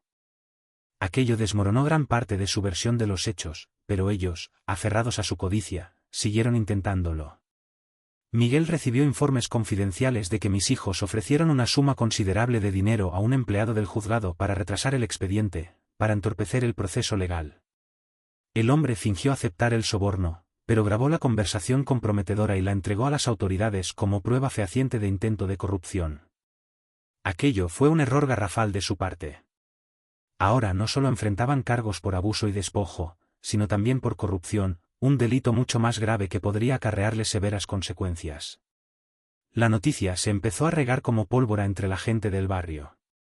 Algunos vecinos que antes guardaban silencio por temor a represalias, comenzaron a hablar abiertamente. Contaban cómo me veían llegar con las manos llenas de regalos cuando regresé de Estados Unidos y cómo mis hijos me trataban con desprecio, como si fuera un estorbo. Otros dijeron que escucharon los gritos y las risas burlonas la noche de la fiesta, que presenciaron la humillación a la que fui sometido. Poco a poco, las voces se unían en un coro de indignación y todos apuntaban hacia ellos, desenmascarando su verdadera naturaleza. Miguel me dijo que estaba preparando la audiencia principal, que sería el momento decisivo. Me explicó que el juez ya había revisado minuciosamente todas las pruebas presentadas y que lo más probable era que dictara una medida de protección para mí, alejándolos de mi vida. Con eso, mis hijos no podrían acercarse ni molestarme más, estaría a salvo de su maldad. Yo escuchaba atentamente, con el corazón latiendo con fuerza en mi pecho. Por fin, después de tanto sufrimiento, la justicia se estaba moviendo, aunque fuera lentamente. A pesar de eso, había noches en las que me costaba conciliar el sueño. No por miedo a lo que pudieran hacerme, sino por la profunda tristeza que me embargaba al pensar en María, en lo que la llevó a mentir, a traicionarme de esa manera. Quizás la manipularon, quizás el dinero la cegó, no lo sabía con certeza, pero igual me dolía su actitud. No era odio lo que sentía hacia ella, era una profunda decepción. Recordaba los días felices en que juntos soñábamos con una vida mejor, con un futuro prometedor, y ahora todo estaba roto, hecho añicos por la ambición y la codicia. Rosa, siempre sabia y comprensiva, me recordaba constantemente que debía mantener la fe, que no debía perder la esperanza. Me decía que Dios veía todo, que tarde o temprano la verdad se imponía sobre la mentira, que la justicia divina siempre llega. Sus palabras me daban consuelo, me ayudaban a sobrellevar la carga emocional. Empecé a entender que no debía dejarme vencer por la amargura, que no podía permitir que el rencor me consumiera. Lo mío no era venganza, era simplemente buscar justicia, recuperar lo que me habían arrebatado injustamente y limpiar mi nombre, mi honra mancillada. Ya no quería verlos sufrir, solo quería que pagaran por sus crímenes, que reconocieran el daño que me habían causado. El abogado me prometió que pronto tendríamos fecha para presentarnos ante el juez, que faltaba poco para que llegara el día de la verdad. Sabía que el camino todavía tenía obstáculos, que no sería fácil, pero ya no tenía miedo, había superado lo peor. Ahora era solo cuestión de tiempo para que el mundo entero supiera la verdad, para que la justicia prevaleciera. El día en que todo salió a la luz fue como si el cielo se abriera después de una larga y tormentosa noche. Miguel me avisó temprano por la mañana que el juez había admitido todos los vídeos como prueba irrefutable y que un reportero local había tenido acceso al caso, independientemente de su voluntad. No lo buscó él, fue la misma gente del juzgado la que filtró la historia al enterarse de las atrocidades que mis hijos me habían hecho. En cuestión de horas, la noticia empezó a correr como la pólvora por las redes sociales, desatando una ola de indignación. El titular era impactante: padre es golpeado y abandonado en un asilo por sus propios hijos después de mantenerlos durante 20 años desde Estados Unidos. Rosa me lo contó en cuanto llegó al asilo, visiblemente emocionada. Traía el periódico en la mano y lágrimas en los ojos. Me mostró las fotos de la nota, donde aparecía mi historia resumida, sin nombres completos, pero con todos los detalles escabrosos, los vídeos, los golpes brutales, los insultos hirientes, el abandono cruel. Sentí un nudo en la garganta que me impedía hablar. No era orgullo lo que sentía, era una mezcla agridulce de alivio y profunda tristeza. Por fin el mundo sabía lo que me habían hecho, se conocía la verdad. Pero me dolía que fuera así, tan expuesto, tan público. Las llamadas al juzgado no tardaron en llegar, inundando las líneas telefónicas. La gente exigía justicia a gritos, indignada por la crueldad de mis hijos. Vecinos del barrio comenzaron a hablar abiertamente ante las cámaras de televisión, sin temor a represalias. Don Rogelio, uno de los vecinos más antiguos, salió en una entrevista y contó cómo me vio llegar con las manos llenas de regalos y cómo mis hijos me despreciaban, como si fuera un extraño. Otros confirmaron que escucharon los gritos y las risas macabras la noche de la fiesta, que presenciaron la humillación a la que fui sometido. Poco a poco, todo lo que callé durante años por vergüenza, por temor a ser juzgado, se volvió voz de todos, un clamor unánime de justicia. Ya no era un secreto vergonzoso, era una verdad que resonaba en cada rincón del país. Mis hijos no tardaron en sentir el peso de la vergüenza, el oprobio público. La gente los señalaba con el dedo acusador en la calle, los miraba con desprecio. En sus trabajos los empezaron a mirar con recelo, como si fueran criminales. Algunos compañeros los enfrentaron directamente y les dijeron que eran una vergüenza para la sociedad, que no merecían el respeto de nadie. Uno de ellos fue despedido fulminantemente, sin contemplaciones. El otro dejó de ir a trabajar por miedo a los comentarios hirientes, a las miradas acusadoras. Los primos que participaron en la agresión también fueron reconocidos en las grabaciones. Algunos vecinos les gritaban insultos en la calle, llamándolos monstruos, acusándolos de haber abandonado a su propio padre a su suerte. María, al ver todo lo que se decía en los medios, al presenciar la ola de indignación que se había desatado, no pudo soportar la presión y se derrumbó. Me mandó un mensaje a través de Rosa pidiéndome perdón con desesperación. Decía que no soportaba la culpa que la carcomía por dentro, que se dejó influenciar por nuestros hijos, que nunca imaginó que las cosas llegarían tan lejos, que se arrepentía profundamente de lo que había hecho. No supe qué responder a su mensaje. Dentro de mí todavía había dolor, una herida profunda que no cicatrizaba, pero también una parte que entendía que quizás ella solo tuvo miedo, que fue víctima de las circunstancias. Aún así, no podía olvidar que me dio la espalda cuando más la necesitaba, que me traicionó de la manera más cruel. Miguel me contó que los abogados de mis hijos habían intentado frenar la difusión de los vídeos, que hicieron todo lo posible para censurarlos, pero ya era demasiado tarde. Las imágenes se habían compartido cientos de veces en las redes sociales, se habían viralizado. Se veía claramente cómo me amarraban y me golpeaban sin piedad, cómo me humillaban y me abandonaban a mi suerte. No había forma de negar lo evidente, la verdad estaba a la vista de todos. Los comentarios de la gente eran duros, pero justos, reflejaban la indignación generalizada. Todos pedían un castigo ejemplar para mis hijos. En el barrio, la gente empezó a visitarme al asilo, llevando comida, palabras de aliento, muestras de cariño. Algunos me decían que mi historia les abrió los ojos, que ellos también habían sido maltratados por sus hijos, pero nunca se habían atrevido a hablar, a denunciar la situación por miedo a que dirán. Muchos lloraban conmigo, compartiendo mi dolor. Entendí que mi lucha ya no era solo mía, sino de todos los que alguna vez fueron olvidados, de todos los que sufrieron en silencio. Rosa estaba feliz, radiante.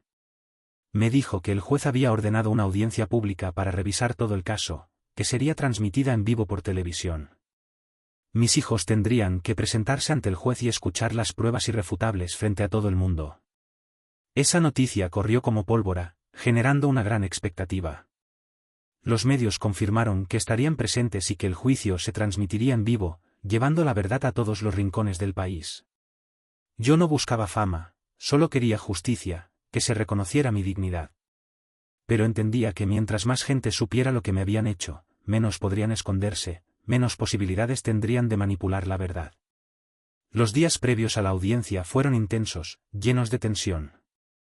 Rosa me acompañaba a todas partes, brindándome su apoyo incondicional. El abogado me preparaba minuciosamente para declarar, repasando cada detalle de mi historia.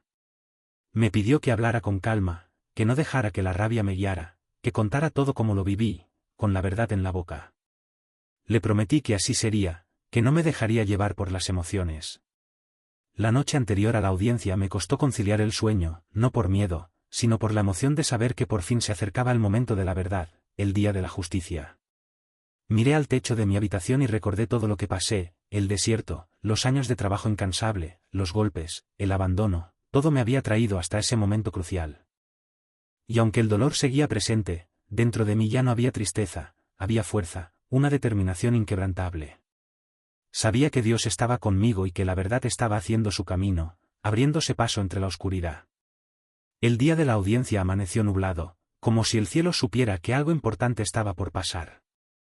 Rosa llegó temprano al asilo para acompañarme, me ayudó a ponerme una camisa limpia y me peinó con cuidado, preocupándose por cada detalle. Me dijo que no tuviera miedo, que hablara con el corazón, que la verdad siempre prevalece. Miguel pasó por mí más tarde y juntos fuimos al juzgado. Mientras íbamos en el carro, sentía un nudo en el estómago, una mezcla de nervios y esperanza. Cuando llegamos, el lugar estaba abarrotado de gente. Había periodistas de todos los medios, vecinos del barrio, personas que ni siquiera conocía, pero que decían que habían venido a apoyarme, a mostrar su solidaridad. Me temblaban las manos por la emoción, pero Miguel me puso una palmada en el hombro y me dijo con firmeza: «Hoy es el día, don Juan. Hoy se hace justicia. No lo dude ni por un momento». Al entrar a la sala de audiencias, los vi. Mis hijos estaban sentados al frente, vestidos con ropa formal, tratando de proyectar una imagen de normalidad, pero sus caras delataban su preocupación, su temor. No me miraron a los ojos, bajaron la cabeza avergonzados. María estaba sentada al lado de ellos, con los ojos rojos e hinchados, como si hubiera pasado la noche llorando desconsoladamente. También estaban presentes los primos que participaron en la agresión, nerviosos, hablando entre ellos en voz baja. El juez entró a la sala y dio inicio a la audiencia, pidiendo silencio a todos los presentes. Miguel fue el primero en hablar, presentando mi caso con calma y elocuencia. Expuso mi historia de vida, mostrando los años que trabajé incansablemente en Estados Unidos, los envíos de dinero a mi familia, las pruebas de propiedad que estaban a mi nombre, y finalmente, las grabaciones que revelaban la verdad. Cuando el juez ordenó proyectar los vídeos, la sala quedó sumida en un silencio sepulcral. En la pantalla gigante se veía todo con crudeza, mis hijos riendo y burlándose de mí, los insultos hirientes, los golpes brutales, el látigo cayendo sobre mi espalda, las humillaciones constantes y, finalmente, la camioneta que me dejaba abandonado a mi suerte en la puerta del asilo. Cada imagen era como una herida abierta, pero también una prueba irrefutable de que yo había dicho la verdad desde el principio. Escuché murmullos de indignación entre la gente. Algunos se tapaban la boca con horror, otros movían la cabeza con tristeza. Los reporteros tomaban notas febrilmente, grabando cada detalle de la escena. El juez observaba atentamente, sin decir una sola palabra. Cuando el vídeo terminó, Miguel presentó los documentos originales que respaldaban mi testimonio y los testigos confirmaron todo lo que yo había dicho. Don Esteban, el notario, habló sobre las escrituras de la casa y del terreno. Don Rogelio, el vecino, contó cómo me vio llegar con las manos llenas de regalos y cómo mis hijos me despreciaban, tratándome como un intruso. Y el exvigilante del asilo relató con detalle cómo me dejaron abandonado aquella noche, sin importarles mi suerte. Todo encajaba a la perfección, demostrando la culpabilidad de mis hijos. Cuando llegó mi turno de declarar, me levanté despacio de mi silla, sintiendo el peso de la historia sobre mis hombros. Caminé hasta el estrado con el corazón latiendo con fuerza en mi pecho. Miré al juez con respeto y luego dirigí mi mirada hacia mis hijos, buscando una señal de arrepentimiento en sus rostros, pero solo encontré frialdad y soberbia. Mi voz tembló al principio, pero pronto se volvió firme y segura. Le conté al juez todo lo que había pasado, desde el día en que crucé el desierto en busca de una vida mejor hasta el momento en que me amarraron y me golpearon sin piedad. Le hablé del sacrificio, de los años de trabajo incansable, de las lágrimas derramadas en Navidad, de los sueños que tuve para mis hijos. No hablé con rencor, sino con la verdad en la boca. Dije que no buscaba venganza, que solo quería recuperar mi nombre y lo que me pertenecía por derecho, que un padre que ama a sus hijos incondicionalmente no merece ser tratado como basura. Cuando terminé de hablar, el juez guardó silencio por unos segundos, sumido en sus pensamientos. Luego miró fijamente a mis hijos y les preguntó si tenían algo que decir en su defensa. El mayor se levantó con la cara roja de coraje, pero al hablar su voz se quebró por la emoción. Dijo que solo querían vivir mejor, que pensaban que yo ya no volvería de Estados Unidos, que se dejaron llevar por el enojo y la ambición. El del medio trató de justificar lo injustificable, diciendo que el dinero los hizo creer que todo era suyo, que se enceguecieron por la codicia, pero sus palabras no conmovieron a nadie. La gente los miraba con repulsión, con desprecio.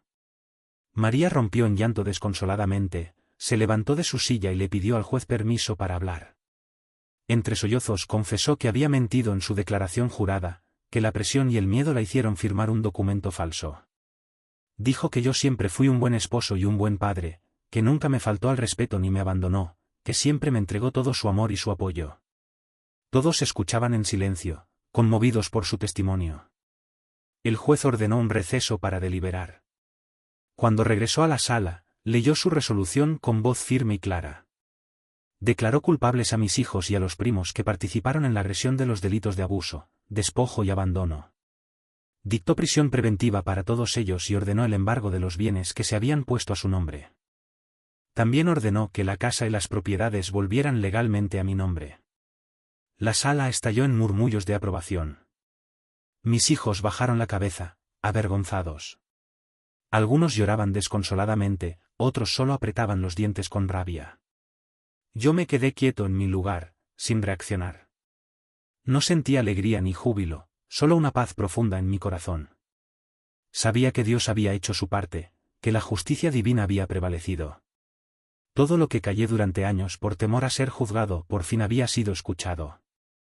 Ya no era un viejo abandonado, víctima de la crueldad de sus hijos. Era un hombre que había recuperado su voz, su dignidad y su honra mancillada. Después de la audiencia, todo cambió radicalmente en mi vida. La noticia se hizo viral en las redes sociales, recorriendo el mundo entero. En los noticieros y en los programas de televisión se hablaba del caso del padre anciano que fue traicionado y maltratado por sus propios hijos. La gente opinaba con pasión, algunos con rabia e indignación, otros con tristeza y compasión, pero todos coincidían en lo mismo: lo que me hicieron mis hijos no tenía perdón, era un acto de crueldad imperdonable. Los vecinos del barrio dejaron de saludar a mis hijos, los evitaron en la calle. Nadie quería tener trato con ellos. Algunos amigos que siempre los acompañaban les cerraron las puertas de sus casas. Ya no eran vistos como hombres trabajadores y respetados, sino como unos abusadores despiadados. Los días siguientes fueron duros para ellos. Uno de mis hijos fue detenido en su trabajo por orden judicial. El otro, al enterarse de la detención, intentó huir, pero lo encontraron escondido en casa de un primo que también estaba involucrado en la agresión. La policía los esposó frente a todos los presentes y los reporteros grabaron el momento. Las imágenes se difundieron rápidamente en las noticias y el país entero vio cómo los hombres que un día me golpearon y me humillaron eran llevados ante la justicia. En el juzgado lloraban y suplicaban clemencia, pero ya era demasiado tarde para el arrepentimiento. Las pruebas hablaban por sí solas, demostrando su culpabilidad. El juez dictó sentencia. Mis hijos y los primos que participaron en la agresión recibieron varios años de prisión por los delitos de abuso, lesiones graves y abandono. También fueron obligados a devolver todo lo que habían tomado a mi nombre, la casa, el terreno, el dinero del banco. Todo volvió a mis manos, restituyéndome lo que me habían arrebatado injustamente. María, que confesó la verdad y se arrepintió de sus actos, quedó libre de cargos, pero con el peso del arrepentimiento sobre su conciencia. Me buscó para pedirme perdón en persona. Cuando la vi, mis ojos se llenaron de lágrimas. No la odiaba, pero me dolía verla tan destruida, tan arrepentida. La abracé con ternura y le dije que la perdonaba de corazón, pero que el tiempo diría si las heridas que nos causamos mutuamente podían sanar por completo.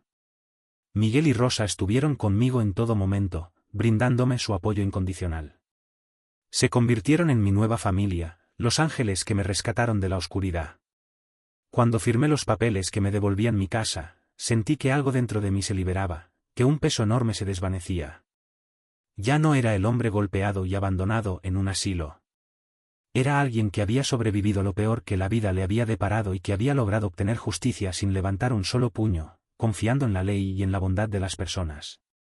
La gente del barrio me visitaba para felicitarme, para mostrarme su cariño y admiración. Algunos ancianos del asilo lloraban al verme salir, felices de que hubiera recuperado mi dignidad. Muchos me decían que mi historia les había dado fuerza para hablar, para no dejarse maltratar más, para defender sus derechos. Volví a mi casa. Al abrir la puerta, respiré hondo, sintiendo la nostalgia del pasado. Las paredes todavía guardaban el eco de los gritos y las risas crueles, pero ahora todo estaba en silencio, impregnado de una paz sobrecogedora. Caminé despacio por cada rincón de la casa, toqué las paredes con suavidad, miré las fotos viejas que colgaban de las paredes, recordando los momentos felices que viví allí. No sentí rencor ni amargura, solo paz, una serenidad que nunca antes había experimentado. Entendí que la justicia no siempre llega rápido, pero cuando lo hace, limpia el alma, sana las heridas y nos permite seguir adelante. Con el tiempo, la gente comenzó a buscarme para contarme sus historias, para pedirme consejo. Algunos medios de comunicación querían entrevistarme, pero yo no quise cámaras ni fama, solo quería vivir en paz, trabajar en mi jardín, caminar por la plaza, tomarme un café tranquilo con mis amigos. Lo que más deseaba era volver a dormir sin miedo, sin pesadillas. Y esa noche, por primera vez en muchos años, dormí profundamente, un sueño reparador que me devolvió la energía. De mis hijos no supe más en mucho tiempo.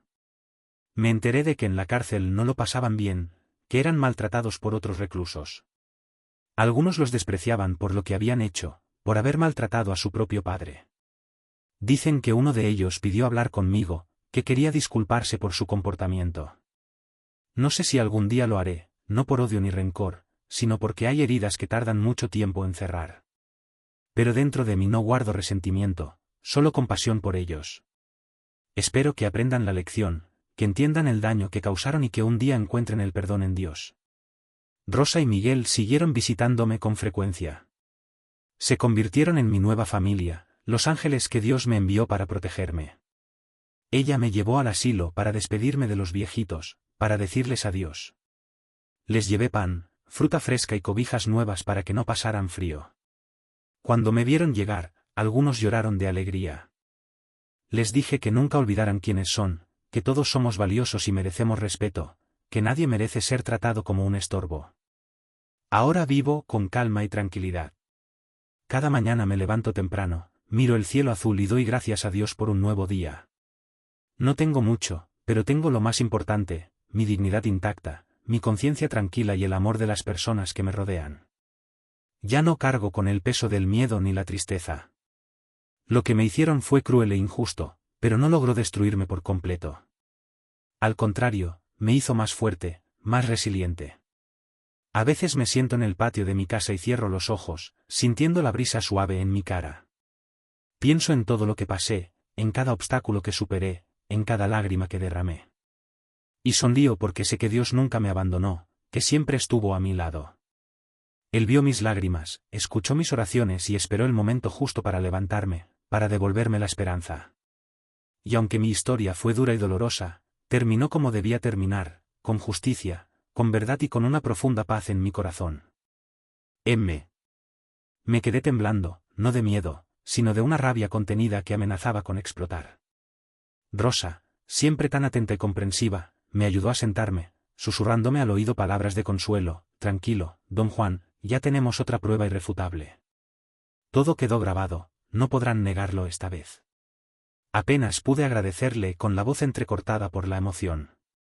Un fuego me quemaba el pecho, pero esta vez no era un fuego de temor, sino de una valentía recién descubierta. Por primera vez en mucho tiempo, sentí que podía enfrentarlos con la frente en alto, sin el peso de la vergüenza ni el yugo del miedo que me habían oprimido durante tanto tiempo. Esa misma tarde, Miguel, el joven abogado que había tomado mi caso con tanta dedicación y profesionalismo, vino al asilo para verme. Rosa, con la cautela que la caracterizaba, le entregó el vídeo grabado por las cámaras de seguridad. Miguel lo revisó atentamente en su teléfono móvil, su rostro impasible mientras analizaba cada detalle de las imágenes. Finalmente, asintió con una expresión de satisfacción dibujada en su rostro.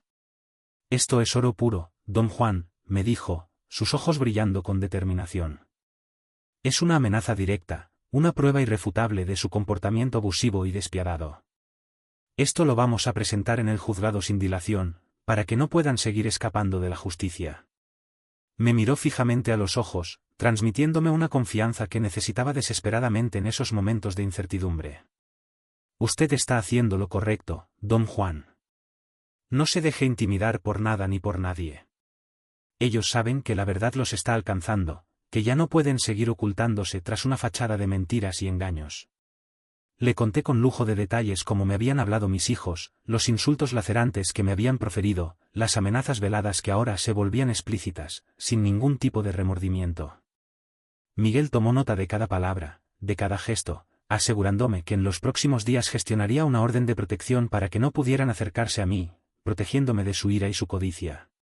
Me pidió paciencia, insistiendo en que cada paso debía darse dentro del marco de la ley, que no podíamos permitirnos ningún error que pudiera poner en riesgo el caso. Le dije que confiaba plenamente en él, que mi único anhelo era que se hiciera justicia, que se reparara el daño que me habían causado, no que buscara venganza contra ellos. Cuando se marchó, me quedé sumido en mis pensamientos, con la imagen de mis hijos grabada a fuego en mi mente. Ya no eran aquellos muchachos que me despedían con lágrimas en los ojos cuando cruzaba la frontera en busca de una vida mejor, de un futuro prometedor. Se habían transformado en hombres duros, fríos, calculadores, cegados por la ambición desmedida y el poder del dinero. No sé en qué momento exacto se perdió el amor que les entregué con tanta dedicación y sacrificio, pero ya no tenía sentido buscar explicaciones donde solo había vacío, donde solo reinaba la codicia. Lo único que importaba en ese momento era que ahora tenían que responder por sus actos, que ya no podían seguir actuando con impunidad, pisoteando mi dignidad y mis derechos. Esa noche dormí poco, pero no por miedo a lo que pudieran hacerme, sino porque mi cabeza no dejaba de repasar cada detalle de lo que había pasado, cada palabra, cada gesto, cada mirada. Sentí un profundo orgullo por no haberme doblegado ante ellos, por haberles hablado con firmeza, defendiendo mi dignidad y mi honor. Pensé en todo lo que había soportado durante años, en cada sacrificio que había hecho por ellos, en cada lágrima derramada en silencio, y entendí que el dolor, paradójicamente, me había vuelto más fuerte, más resistente. Ya no era el hombre que llegó al asilo golpeado y derrotado, un despojo humano sin esperanza. Ahora era alguien que había encontrado su voz otra vez, que se negaba a ser silenciado, que lucharía hasta el final por recuperar lo que le pertenecía por derecho. Al amanecer, me arrodillé junto a la cama y recé con fervor, pidiendo la guía de Dios. Le di gracias a Dios por haberme dado el valor necesario para enfrentar a mis hijos sin temor, por haberme iluminado el camino en la oscuridad, mostrándome la verdad.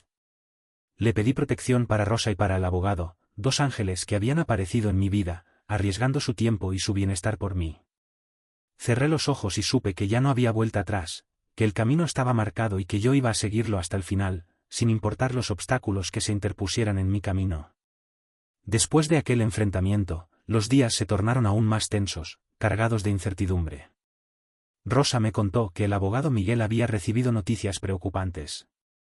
Mis hijos, desesperados por evitar las consecuencias de sus actos, habían contratado a un abogado de renombre para intentar detener el proceso legal, utilizando tácticas dilatorias y maniobras fraudulentas. Su estrategia era vil y despiadada. Querían hacerme pasar por loco, argumentando que estaba confundido, que todo lo que contaba eran invenciones de un anciano senil y enfermo, que no tenía capacidad para tomar decisiones. Cuando Rosa me lo dijo, sentí que la sangre me hervía en las venas, que la indignación me consumía por dentro. No les bastó con golpearme y quitarme lo que era mío por derecho, con abandonarme a mi suerte en un asilo.